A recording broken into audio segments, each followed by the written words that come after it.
Assalamualaikum warahmatullahi wabarakatuh.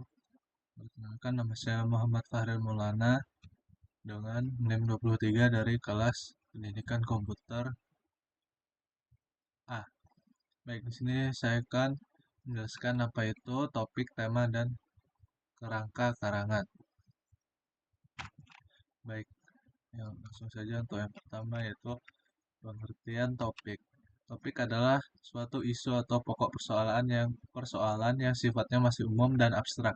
Pada dasarnya merupakan pokok pembicaraan dalam keseluruhan tulisan yang digarap dan sebagai landasan yang dapat dipergunakan oleh seorang penulis untuk menyampaikan maksudnya. Lalu ada pengertian tema. Tema merupakan sesuatu yang menjiwai cerita atau sesuatu yang menjadi pokok masalah dalam cerita. Dalam tema tersirat amanat atau tujuan pengarang menulis cerita. Lalu pengertian kerangka. Kerangka karangan adalah suatu rencana kerja yang memuat ketentuan-ketentuan pokok bagaimana suatu topik harus diperinci dan dikembangkan, serta memungkinkan seorang penulis membedakan gagasan-gagasan utama dari gagasan-gagasan tambahan. Lalu dari ketiga eh, eh, materi tersebut, eh, ternyata eh, ada hubungan antara topik, tema, dan kerangka karangan. Yang dimana topik sebagai fondasi, tanpa topik yang jelas, penulis akan kesulitan menentukan arah dan fokus tulisan. Lalu lalu tema sebagai penyempurnaan topik, yang dimana untuk memberikan fokus dan arah yang jelas sehingga karangan memiliki tujuan spesifik. Lalu kerangka karangan sebagai alat pengorganisasian dalam penulisan, yang dimana kerangka mengorganisir ide-ide yang berkaitan dengan tema dan topik sehingga tulisan menjadi sistematis dan logis. Lalu ada langkah-langkah menyusun kerangka karangan. Yang pertama, menentukan topik dan tema.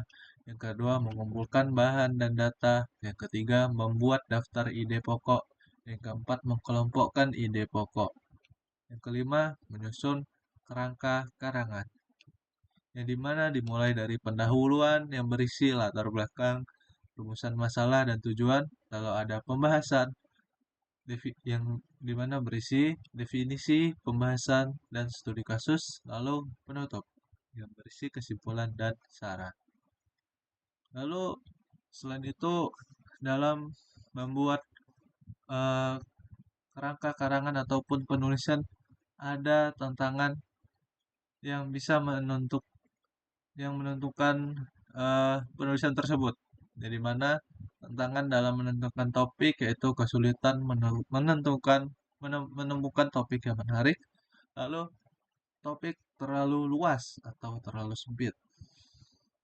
Yang kedua, tantangan dalam menentukan tema, yang dimana tema kurang spesifik, lalu tema tidak relevan dengan topik. Karena kedua unsur tersebut harus berkesinambungan ya.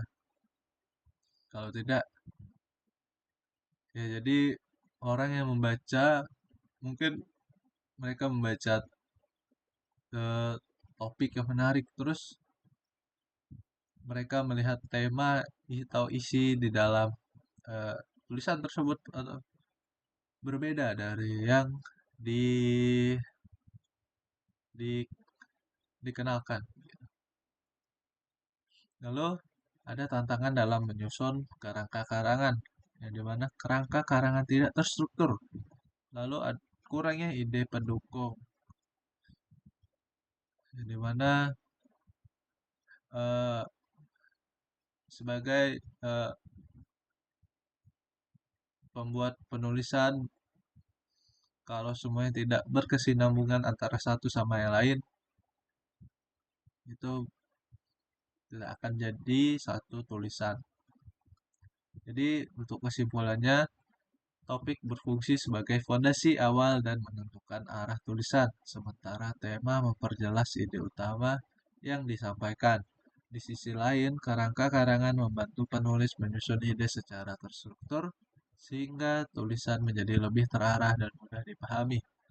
Lalu, tanpa topik yang jelas, sulit menentukan tema yang spesifik, begitu juga tanpa kerangka yang rapi. Tulisan bisa kehilangan arah atau terkesan berantakan.